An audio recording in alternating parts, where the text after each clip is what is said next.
ಹೊನ್ನಮೋಳೆ ಗ್ರಾಮದೊಳಗ ಇವತ್ತಿನ ದಿವಸ ಧರ್ಮರು ಹೋಗಿ ಮಣ್ಣವನ್ನು ಕೈಯಲ್ಲಿ ಹಿಡ್ಕೊಂಡು ನಿಂತರು ಕೂಡ ಹೊನ್ನ ಆಗುವಂತ ಮಾತನ್ನ ಔಷಧ ಮುಖ್ಯ ಮಾಡ್ಯಾನ.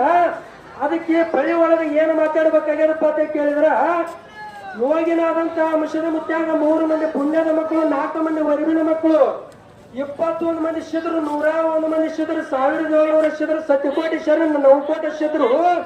ಅದರ ಒಳಗ ಮಾಷದಪ್ಪನ ಪವಾಡಿ ಹೆಂಗಪ್ಪ ಅಂತ ಕೇಳಿದ್ರ, ಇವತ್ತಿನ ದಿವಸ 3 ಮಂದಿ ಪುಣ್ಯದ ಮಕ್ಕಳ ಒಳಗ ಮಾಷದಪ್ಪ 8 ಮಂದಿ ಅಣ್ಣತಮ್ಮರಿಗೆ ಅಗಲಿ ಹೋಗುವಂತ ಸಂದರ್ಭದೊಳಗ ದುಃಖ ಯಾವ ಪ್ರಕಾರ ಆಗಿದ್ದಪ್ಪ ಅಂತ ಕೇಳಿದ್ರ, ಅದೇ ಪ್ರಕಾರ ಇವತ್ತಿನ ದಿವಸ ತಿಕ್ಕೊಂಡಿ ಗ್ರಾಮದೊಳಗ ಅಣ್ಣತಮ್ಮರ ಭೇಟಿ ಮಾಡಿಕೊಂಡು ಅದನ್ನು ಹೋಗುವಂತ ಕಾರ್ಯಕ್ರಮದೊಳಗ ತಿಕ್ಕೊಂಡಿ ಗ್ರಾಮದೊಳಗೆ ಇರ್ತಕ್ಕಂಥ ಭಕ್ತಾದಿ ಮನದೊಳಗೆ ದುಃಖ ಆಗ್ಲಿಕ್ಕತ್ತದ.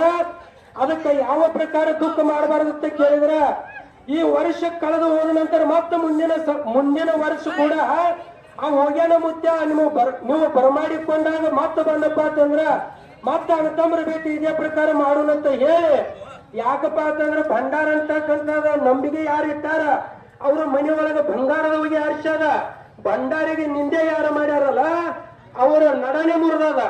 ಅದಕ್ಕೆ ಭಂಡಾರ ಮೇಲೆ ದಯಮಾಡಿ ಯಾರಾದರೂ ಕೂಡ ನಂಬಿಕೆ ಇಟ್ಟು ನಡೆದ್ರೆ ಹೊನ್ನ ಮಾಡೋದು ಔಷಧ ಮುಖ್ಯ ಅವರ ಮನೆ ಒಳಗ ಆಳಿನ ಆಳಾಗಿ ದುಡಿತಾನಂತ ಹೇಳುತ್ತಾ, ಅದೇ ಪ್ರಕಾರವಾಗಿ ಇವತ್ತಿನ ದಿವಸ ಇಲ್ಲಿ ಯಾರ್ಯಾರ ದೇವರ ಆಗಮನ ಆಗ್ಯಾರಪ್ಪ ಅಂತ ಕೇಳಿದ್ರ, ಹೊನ್ನ ದೇವರಿಗೆ ಸಾಂಗ್ಲಿ ಜಿಲ್ಲಾ ಛತ್ರ ತಾಲೂಕಿನ ಪ್ರತಿ ಬಿಳಿಯಾನಿಷದ ಮುತ್ಯ ಔಷಧ ಮುತ್ಯನ ತಂದೆ ಆಗಮನ ಆಗ್ಯಾರ.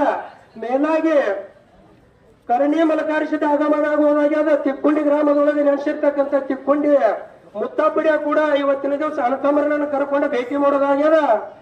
ಮತ್ತು ಮೇಲಾಗಿ ಯಾವ ಇದೇ ಒಂದು ಬಡಿಚಿನಾಗ ಪಡಿಯ ಅವರಾದ್ರೂ ಕೂಡ ಸತ್ಯ ಸಿದ್ಧರ ಸಂಗಾತಿ ಭೇಟಿಯನ್ನು ಮಾಡ್ಲಿಕ್ಕೆ ಬರೋದಾಗ್ಯದ. ಅದಕ್ಕ ಸಾತ್ ಕೇಳದ ಮರಗೊಂಡ ಮೂಳೆ ಗ್ರಾಮದಿಂದ ಬಂದಿರ್ತಕ್ಕಂಥ ಬೈನ ಹುತಾಳಿಸಿದ ಹೋಗ್ಯಾನ ಮುತ್ಯ ಕೂಡ ಆಗಮನ ಆಗ್ಯಾರ. ಅದಕ್ಕೆ ಬಹಳಷ್ಟು ಮಾತಾಡೋದ್ರಿಗೆ ಏನು ಅರ್ಥ ಇಲ್ಲ. ಭಂಡಾರ ಮೇಲೆ ನಮಗೆ ಯಾರು ಇಟ್ಟಾರೆ ಅವ್ರ ಮನೆಯೊಳಗೆ ಎಲ್ಲಾ ಶಿದ್ರ ಬಂಗಾರದ ಹೋಗಿ ಹರ್ಷಾರ. ಭಂಡಾರಿಗೆ ದಯಮಾಡಿ ನಿಂದೆ ಯಾರು ಮಾಡ್ಯಾರಲ್ಲ ಅವರ ಮನೆ ನಟ್ಟ ಹೊಸ ಮಾಡ್ಯಾನ. ದಯಮಾಡಿ ಅದಕ್ಕ ಭಂಡಾರಿಗೆ ನಿಂದೆ ಯಾರು ಮಾಡಬಾರದು ಅಂತ ಹೇಳಿ 2 ಮಾತುಗಳನ್ನು ಮುಗಿಸ್ತೀನಿ.